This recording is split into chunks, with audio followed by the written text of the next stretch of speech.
आपने जम्मू कश्मीर को एक जेल बना के रखा 2019 के बाद। उसको यही लगता है कि वादी कश्मीर के हालात को बेहतर बनाना है तो पाकिस्तान से बात करनी है, कोई और रास्ता नहीं है। कोई और रास्ता नहीं है। और क्या रास्ता आपको लगता है? आपको लगा 70 साल के अंदर कोई रास्ता? आपने 3 जंगें कर ली पाकिस्तान के साथ, आप चाहते हैं कि चौथी जंग भी हो? कहा कि एक तरफ पाकिस्तान आतंकवाद और दूसरी तरफ से पाकिस्तान के साथ बात, ये मुमकिन है। हम कश्मीर के लोगों के साथ बात करेंगे, पाकिस्तान से बात नहीं करेंगे। आप कश्मीर के लोगों के साथ अगर आप बातचीत करना चाहते हो तो कहां है यहाँ डेमोक्रेसी?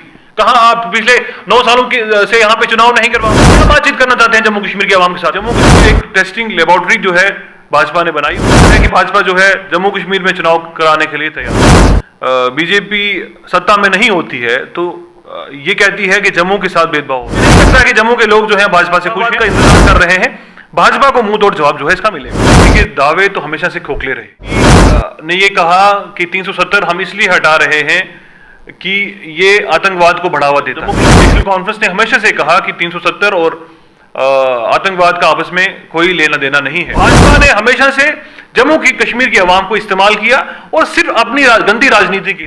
आप इंटरनेशनल लेवल पे एक स्टेज पे एक पिक्चर प्रेजेंट करते हैं, उसमें और जम्मू कश्मीर की हकीकत जो है बहुत अंतर। इलेक्शन के लिए तैयार है, ये कहना है जम्मू कश्मीर नेशनल कॉन्फ्रेंस के सदर डॉक्टर फारूक अब्दुल्ला का।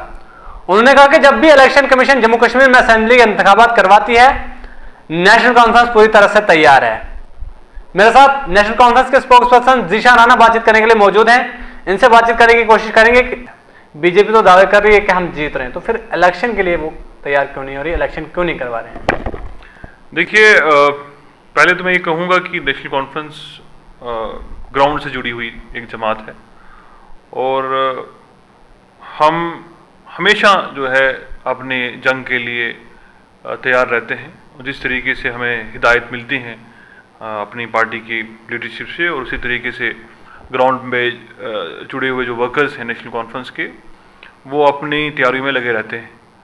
और जिस तरीके से हमारे सदर ने ये कहा कि हमारी तंजीम तैयार है, तो मैं दावे से के साथ कह सकता हूँ कि हम पूरे वसूख के साथ ये कह सकता हूँ कि नेशनल कॉन्फ्रेंस 24 घंटे जो है इंतखाबात के लिए तैयार रहती है। जहाँ तक बात भाजपा की है, मैं ये समझता हूँ कि भाजपा बड़े अफसोस से कहना पड़ता है कि एक तरफ से मरकज़ में उनकी सरकार और दूसरी तरफ से बड़े बड़े वादे जम्मू कश्मीर के अवाम के साथ किए जा रहे हैं। वहीं जम्मू कश्मीर की आवाम को डेमोक्रेसी से दूर रखा जा रहा है, उन्हें उनके चुने हुए नुमाइंदों से दूर रखा जा रहा है। ये बहुत ही अफसोसनाक बात है। और जिस तरीके से इलेक्शन कमीशन ने चंद दिन पहले 5 स्टेट्स जहां इलेक्शन होने जा रहे हैं इस साल, वहाँ उन स्टेट्स में जब इलेक्शन कमीशन की तरफ से लेटर्स जो हैं वो लिखे गए, वहीं मैंने देखा कि भाजपा की तरफ से भी यहाँ ये कोशिशें की जा रही हैं कि यहाँ पे चुनाव करवाए जाएं। मगर मुझे लगता है कि जब तक भाजपा को अपना ग्राउंड यहाँ बनते हुआ नजर नहीं आएगा, वो कभी नहीं चाहेंगे कि जम्मू कश्मीर के अंदर चुनाव हो, क्योंकि जम्मू कश्मीर से ही, मैंने पहले भी ये कहा है, आज भी इस बात को दोहराऊंगा कि जम्मू कश्मीर एक टेस्टिंग लेबोरेटरी जो है भाजपा ने बनाई हुई है और यहाँ जो फैसले जो है इम्प्लीमेंट जिस तरीके से करते हैं और उसे टेस्ट करते हैं पूरे मुल्क के अंदर, मुझे नहीं लगता है कि भाजपा जो है जम्मू कश्मीर में चुनाव कराने के लिए तैयार है। जम्मू के साथ हमेशा भेदभाव होता है, ये कहना था जम्मू के लीडरों का, या फिर बीजेपी के लीडर्स का ये कहना था कि जम्मू के साथ हमेशा भेदभाव होता है। लेकिन इस बार G20 की मीटिंग जो है वादी कश्मीर में हुई, जम्मू के लोगों को एक बार फिर से निराशा हाथ लगी। देखिए, हमारे सदर ने ये बात वाजिया की थी और प्रेस ने इसको कवर भी किया, आप लोगों ने, और उन्होंने ये कहा कि देखिए, एक तरफ से जब बीजेपी सत्ता में नहीं होती है तो ये कहती है कि जम्मू के साथ भेदभाव हो रहा है, जम्मू के लोगों के साथ भेदभाव हो रहा है, और आज सत्ता में होने के बावजूद जब G20 मीटिंग की बात आई, तो मैं ये नहीं कहूँगा, क्योंकि नेशनल कॉन्फ्रेंस ने हमेशा से जम्मू कश्मीर को एक एंटिटी माना है और हमने कभी जम्मू और कश्मीर में भेदभाव नहीं किया। जितना हिस्सा जो है कश्मीर को मिला नेशनल कॉन्फ्रेंस के दौर में, उतना ही हिस्सा जम्मू को मिला। मगर जब एक तंजीम लगातार ये वार करती आई कि जम्मू के साथ भेदभाव हुआ, आज वो तंजीम, वो लोग जो है सत्ता के अंदर हैं, उन्हें ये चाहिए था कि जम्मू के लोगों को जिस तरीके से उन्होंने इस्तेमाल किया, इससे पहले भी 2019 से पहले और 2019 के बाद जिस तरीके से जम्मू के लोगों को इस्तेमाल किया, वो आवाम के सामने है। और जम्मू के लोगों को 2019 के पहले जो वादे किए गए और वो कितने वादे पूरे हुए, किस तरीके से जम्मू कश्मीर के खासकर जम्मू के लोगों के साथ जो उन इंसाफ किया गया, वो यहाँ के लोग उन्हें बताएंगे। मुझे नहीं लगता कि जम्मू के लोग जो हैं भाजपा से खुश हैं, इंतखाबात का इंतजार कर रहे हैं। भाजपा को मुंह तोड़ जवाब जो है इसका मिलेगा। बीजेपी एक तरफ दावा कर रही है कि जम्मू कश्मीर में नॉर्मलसी है, मिलिटेंसी का खात्मा किया गया है। आप पीर पंजाल से आते हैं, स्पेशली मैं पीर पंजाल की बात करूंगा। वहां पर पिछले कुछ महीनों से मिलिटेंसी का जो ग्राफ है वो लगातार बढ़ता हुआ देखने को मिल रहा है। तो क्या कहेंगे बीजेपी के इन दावों को लेकर आप? देखिए, बीजेपी के दावे तो हमेशा से खोखले रहे। बीजेपी ने ये कहा कि 370 हम इसलिए हटा रहे हैं कि ये आतंकवाद को बढ़ावा देता है। वहीं जम्मू कश्मीर नेशनल कॉन्फ्रेंस ने हमेशा से कहा कि 370 और आतंकवाद का आपस में कोई लेना देना नहीं है। जब 370 को हटाया गया तो बड़े बड़े वादे देश के साथ भी किए और जम्मू कश्मीर के अवाम के साथ भी किए, और यही कहा कि हम जम्मू कश्मीर को टेरर मुक्त कर देंगे। आज जो इलाके पीसफुल इलाके हुआ करते थे, राजौरी पूंछ के इलाके जो है, पिछले 10-15 सालों से हमारी सरकारों ने ये कोशिश की कि ये इलाके जो है पीसफुल इलाके बन पाए। आज यही इलाके महफूज नहीं है, यहाँ के अवाम, यहाँ पे लोग महफूज नहीं हैं। और आज इन इलाकों के अंदर, इन इलाकाजात के अंदर, चाहे राजौरी हो या पुंछ हो, लगातार हमले हो रहे हैं। डांगरी हुआ, डांगरी के बाद अभी कुछ दिन पहले जो है बीजे के अंदर 5 जवान जो हैं शहीद हुए, उसके बाद राजौरी के अंदर हमला हुआ। तो लगातार जो है आतंकवाद जो गतिविधियां हैं वो बढ़ती हुई जा रही हैं। तो इसलिए मैं ये समझता हूं कि इनकी जो पॉलिसी है, इनकी पॉलिसी जो आतंकवाद को लेके है, उसमें कुछ ना कुछ मुझे कमी लगती है। या तो इनके कंट्रोल में कुछ नहीं है, या तो ये जो कहते हैं उसे पूरा करने की कोशिश नहीं करते। तो ये एक बात जो है मैं अवाम के सामने रखना चाहूंगा कि भाजपा ने हमेशा से जम्मू की कश्मीर के अवाम को इस्तेमाल किया, और सिर्फ अपनी गंदी राजनीति के लिए। हमेशा से एक कम्युनिटी को दूसरी कम्युनिटी के सामने खड़ा रख के इन्होंने राजनीति की, और वो उसी पे ये चल रहे हैं। और मुझे नहीं लगता कि भाजपा ने जम्मू कश्मीर के हालात को सुधारा है, क्योंकि लगातार टारगेटेड किलिंग्स कश्मीर के अंदर भी हो रही। कुछ दिन पहले, चंद दिन पहले जो आपने देखा कि एक नौजवान जो है उधमपुर का, उसे मार दिया गया। तो टारगेटेड किलिंग्स का एक दौर जो है, जो पिछले 30-32 सालों में हमने नहीं देखा, वो दौर जो है 2019 के बाद शुरू हुआ। तो ये इन पहलों पे जो है भाजपा को काम करना होगा। भाजपा को देखना होगा कि आप जो वादे जम्मू कश्मीर के साथ करते हैं, उसकी अवाम के साथ करते हैं, क्या वो वादे सही मायने में आप पूरे कर पा रहे हैं? मुझे नहीं लगता है कि ग्राउंड पे सिचुएशन वैसी है जैसी भाजपा जो है बाहर मुल्क में दिखाती है या मुल्क के बाहर दिखाती है। पीडीपी जो लाइन पहले बोलती थी कि पाकिस्तान के साथ बात करना जरूरी है, हाल ही में डॉक्टर फारूक अब्दुल्ला ने भी यही कहा। उन्होंने कहा कि पाकिस्तान से जब तक बात नहीं होगी, कश्मीर में नॉर्मल से नहीं होगी। रविंदर रैना का कहना है पाकिस्तान में बात किससे करें?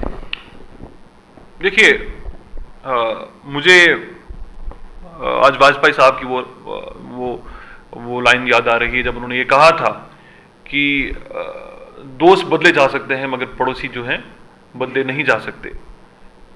पहले तो हमें ये कबूल करना होगा कि पाकिस्तान जम्मू कश्मीर का और खासकर हिंदुस्तान का पड़ोसी मुल्क है, और लगातार पिछले 30-35 सालों के अंदर कश्मीर के अंदर जो हालात बने, उसमें पाकिस्तान का भी एक बहुत बड़ा रोल है। वो एडमिटेड फैक्ट है जिसे कोई डिनाई नहीं करता है।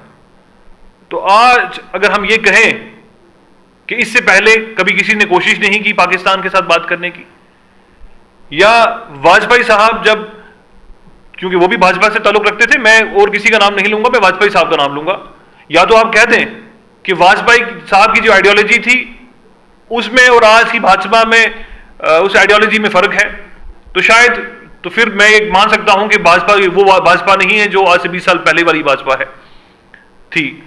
वाजपेयी साहब एक तरफ से उन्होंने एक टॉक्स का एक दौर शुरू किया गया। उस वक्त जब वाजपेयी साहब यहां से लाहौर गए, वाजपेयी साहब ने मुशर्रफ साहब को आगरा में समिट के लिए बुलाया, और लगातार बातचीत का एक दौर था वो शुरू हुआ।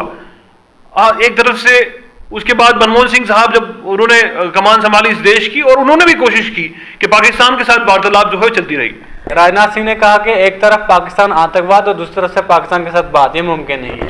कि देखिए, आतंकवाद तो उस वक्त जब वाजपेयी साहब के दौर में तो आतंकवाद उतना हुआ करता था, आज उसमें तो उस ग्राफ में काफी कमी आई है आतंकवाद में, जो दौर उस वक्त हुआ करता था। अगर उस दौर में भी बातचीत आप कर सकते थे, क्योंकि आपको ये देखना होगा कि अगर आपका पड़ोसी लगातार आपके इलाके के अंदर, अगर आपका इलाका ठीक नहीं है, वहां के लोग अपने आप को महफूज नहीं समझते और आपको सही मायने में सोल्यूशन चाहिए इस प्रॉब्लम का, तो वो सोल्यूशन कहां से निकल सकता है? मुझे नहीं लगता है कि आप अगर बातचीत नहीं करेंगे, अगर आपने कहा कि रविंद्र रैना साहब बोलते हैं कि पाकिस्तान में बातचीत किससे करनी है, तो वहां एक डिस्पेंसरशिप है, वहां पे इलेक्टेड गवर्नमेंट है, आप उससे बात की। क्या आप बैक चैनल टॉक्स नहीं करते हैं? क्या इस वक्त भी बैक चैनल टॉक्स जो है गवर्नमेंट ऑफ इंडिया और गवर्नमेंट ऑफ पाकिस्तान में नहीं हो रहे हैं? वो कह रहे पाकिस्तान में शहबाज शरीफ जो है फॉरेन चला गया है, इमरान खान जेल में, वहां बचा कौन है बात करने के? मैं वहां पाकिस्तान के अंदर क्या हो रहा है मुझे उससे कोई लेना देना नहीं। मैं ये चाहता हूं कि हमारे इलाके के अंदर अमन हो, और उसको अमन बहाल करने के लिए जो भी मुमकिन कोशिश रहेगी वो गवर्नमेंट ऑफ इंडिया को जो है वो कोशिश ये करनी चाहिए कि वो आप पूरा कर सके।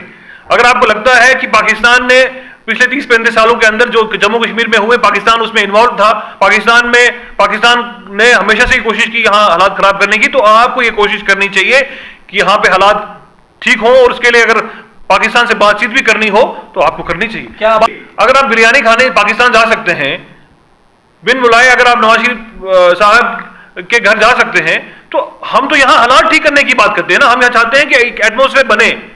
यहाँ जब मनमोहन सिंह साहब की सरकार थी, या उसके बाद भी जब पाकिस्तान में भी नवाज शरीफ साहब की सरकार थी, या उसके बाद उससे पहले जो गिलानी साहब जो प्राइम मिनिस्टर रहे पाकिस्तान के, या उसके बाद इमरान खान साहब आए, तो कहने का मतलब यह है कि पड़ोसी जब आप बदल नहीं सकते हो तो आपको ये कोशिश करनी चाहिए कि आपके हालात, आपके मुल्क के हालात ठीक हों, और आपको लगता है कि अगर पड़ोसी जो है लगातार उसमें खलल डाल रहा है तो प्रॉब्लम है जो है, अगर आप उससे बात नहीं कर सकते। क्या नेशनल कॉन्फ्रेंस को यही लगता है कि वादी कश्मीर के हालात को अगर बनाना है तो पाकिस्तान से बात करनी है, कोई और रास्ता नहीं है? देखिए, पाकिस्तान से बात करना तो मैंने पहले भी कहा कि अगर वाजपेयी साहब ने एक शुरुआत की थी, और मैं ये दावे से कह सकता हूं कि जब उन्होंने शुरुआत की थी हालात सुधरे थे, बेहतरी आई थी। मैं ये पूछा कोई और रास्ता नहीं है? और क्या रास्ता आपको लगता है? आपको लगा 70 साल के अंदर कोई रास्ता? आपने 3 जंगें कर ली पाकिस्तान के साथ, आप चाहते हैं कि चौथी जंग भी हो? आप कह रहे हैं हम कश्मीर के लोगों के साथ बात करेंगे, पाकिस्तान से बात नहीं करेंगे। आप कश्मीर के लोगों के साथ अगर आप बातचीत करना चाहते हो तो कहां है यहाँ डेमोक्रेसी? कहां आप पिछले 9 सालों से यहाँ पे चुनाव नहीं करवा पाए? आप यहाँ के लोगों को अपने इलेक्टेड जो लीडर्स, उनके रिप्रेजेंटेटिव्स हैं, उनसे दूर रख रहे हैं। तो क्या बातचीत करना चाहते हैं जम्मू कश्मीर के अवाम के साथ? आपने जम्मू कश्मीर को एक जेल बना के रखा 2019 के बाद। जिस तरीके से आपने जम्मू कश्मीर के जो इलेक्टेड लोग थे उस वक्त, उन लोगों को बंद करके रखा, और जिस तरीके से आप देखिए, एक पिक्चर जो है आप इंटरनेशनल लेवल पे एक स्टेज पे एक पिक्चर प्रेजेंट करते हैं, उसमें और जम्मू कश्मीर की हकीकत जो है बहुत अंतर है उसके अंदर। आपको देखना होगा कि देखिए, जो आप कहते हैं अपने आप को, ये आप दिखाते हैं कि जम्मू कश्मीर के अंदर हालात सुधर गए, जम्मू कश्मीर के अंदर बेहतरी आ रही है।